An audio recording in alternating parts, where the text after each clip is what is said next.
Chapter 16. The Little Pink Bear. "One person and one freak," said the big Lavender Bear when he had carefully examined the strangers. "I'm sorry to hear you call poor Cayke the Cookie Cook a freak," remonstrated the Frogman. "She is the person," asserted the King. "Unless I am mistaken, it is you who are the freak." The Frogman was silent, for he could not truthfully deny it. "Why have you dared intrude in my forest?" demanded the Bear King. "We didn't know it was your forest," said Cayke, "and we are on our way to the far east, where the Emerald City is." "Ah, it's a long way from here to the Emerald City," remarked the King. "It's so far away indeed that no bear among us has ever been there. But what errand requires you to travel such a distance?" "Someone has stolen my diamond-studded gold dishpan," explained Cayke, "and as I cannot be happy without it, I have decided to search the world over until I find it again. The Frogman, who is very learned and wonderfully wise, has come with me to give me his assistance. Isn't it kind of him?" The King looked at the Frogman. "What makes you so wonderfully wise?" he asked. "I'm not," was the candid reply. "The Cookie Cook and some others in the Yip country think because I am a big frog and talk and act like a man that I must be very wise. I have learned more than a frog usually knows, it is true, but I am not yet so wise as I hope to become at some future time." The King nodded, and when he did so, something squeaked in his chest. "Did your Majesty speak?" asked Cayke. "Not just then," answered the Lavender Bear, seeming to be somewhat embarrassed. "I am so built, you must know, that when anything pushes against my chest, as my chin accidentally did just then, I make that silly noise. In this city it isn't considered good manners to notice. But I like your Frogman. He is honest and truthful, which is more than can be said of many others. As for your late lamented dishpan, I'll show it to you." With this, he waved 3 times the metal wand which he held in his paw, and instantly there appeared upon the ground, midway between the King and Cayke, a big round pan made of beaten gold. Around the top edge was a row of small diamonds. Around the center of the pan was another row of larger diamonds, and at the bottom was a row of exceedingly large and brilliant diamonds. In fact, they all sparkled magnificently, and the pan was so big and broad that it took a lot of diamonds to go around it 3 times. Cayke stared so hard that her eyes seemed about to pop out of her head. "Oh!" she exclaimed, drawing a deep breath of delight. "Is this your dishpan?" inquired the King. "It is! It is!" cried the Cookie Cook, and rushing forward, she fell on her knees and threw her arms around the precious pan. But her arms came together without meeting any resistance at all. Cayke tried to seize the edge, but found nothing to grasp. The pan was surely there, she thought, for she could see it plainly, but it was not solid. She could not feel it at all. With a moan of astonishment and despair, she raised her head to look at the Bear King, who was watching her actions curiously. Then she turned to the pan again, only to find it had completely disappeared. "Poor creature," murmured the King pityingly. "You must have thought for the moment that you actually recovered your dishpan. But what you saw was merely the image of it, conjured up by means of my magic. It is a pretty dishpan indeed, though rather big and awkward to handle. I hope you will some day find it." Cayke was grievously disappointed. She began to cry, wiping her eyes on her apron. The King turned to the throng of toy bears surrounding him and asked, "Has any of you ever seen this golden dishpan before?" "No," they all answered in a chorus. The king seemed to reflect. Presently he inquired, "Where is the little pink bear?" "At home, your Majesty," was the reply. "Fetch him here," commanded the king. Several of the bears waddled over to one of the trees and pulled from its hollow a tiny pink bear, smaller than any of the others. A big white bear carried the pink one in his arms and set it down beside the king, arranging the joints of its legs so that it would stand upright.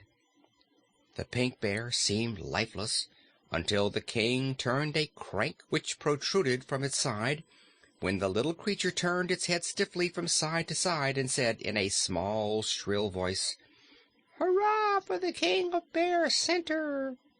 "Very good," said the big lavender bear. "He seems to be working very well today. Tell me, my Pink Pinkerton, what has become of this lady's jeweled dishpan?" "Ooh!" said the pink bear, and then stopped short. The king turned the crank again. "Ugu the shoemaker has it," said the pink bear. "Who is Ugu the shoemaker?" demanded the king, again turning the crank. "A magician who lives on a mountain in a wicker-work castle," was the reply. "Where is the mountain?" was the next question. 19 miles and 3 furlongs from Bear Center to the northeast." "And is the dishpan still at the castle of Ugu the shoemaker?" asked the king. "It is." The king turned to Cayke. "You may rely on this information," said he. "The pink bear can tell us anything we wish to know, and his words are always words of truth." "Is he alive?" asked the Frogman, much interested in the pink bear. "Something animates him when you turn his crank," replied the king. "I do not know if it is life, or what it is, or how it happens that the little pink bear can answer correctly every question put to him. We discovered his talent a long time ago, and whenever we wish to know anything, which is not very often, we ask the pink bear. There is no doubt whatever, madam, that Ugu the magician has your dishpan, and if you dare to go to him, you may be able to recover it. But of that I am not certain." "Can't the pink bear tell?" asked Cayke anxiously. "No, for that is in the future. He can tell anything that has happened, but nothing that is going to happen. Don't ask me why, for I don't know." "Well," said the Cookie Cook after a little thought, "I mean to go to this magician anyhow, and tell him I want my dishpan. I wish I knew what Ugu the shoemaker is like." "I'll show him to you," promised the king, "but do not be frightened. It won't be Ugu, remember, but only his image." With this he waved his metal wand, and in the circle suddenly appeared a thin little man, very old and skinny, who was seated on a wicker stool before a wicker table. On the table lay a great book with gold clasps. The book was open, and the man was reading in it. He wore great spectacles which were fastened before his eyes by means of a ribbon that passed around his head and was tied in a bow at the neck. His hair was very thin and white. His skin, which clung fast to his bones, was brown and seared with furrows. He had a big fat nose and little eyes set close together. On no account was Ugu the shoemaker a pleasant person to gaze at. As his image appeared before them, all were silent and intent until Corporal Waddle, the brown bear, became nervous and pulled the trigger of his gun. Instantly the cork flew out of the tin barrel with a loud pop that made them all jump, and at this sound the image of the magician vanished. "So that's the thief, is it?" said Cayke in an angry voice. "I should think he'd be ashamed of himself for stealing a poor woman's diamond dishpan, but I mean to face him in his wicker castle and force him to return my property." "To me," said the Bear King reflectively, "he looks like a dangerous person. I hope he won't be so unkind as to argue the matter with you." The Frogman's eyes were much disturbed by the vision of Ugu the Shoemaker, and Cake's determination to go to the magician filled her companion with misgivings. But he would not break his pledged word to assist the Cookie Cook, and after breathing a deep sigh of resignation, he asked the king, "Will your majesty lend us this pink bear who answers questions, that we may take him with us on our journey? He would be very useful to us, and we will promise to bring him back safely to you." The king did not reply at once. He seemed to be thinking. "Please let us take the pink bear," begged Cake.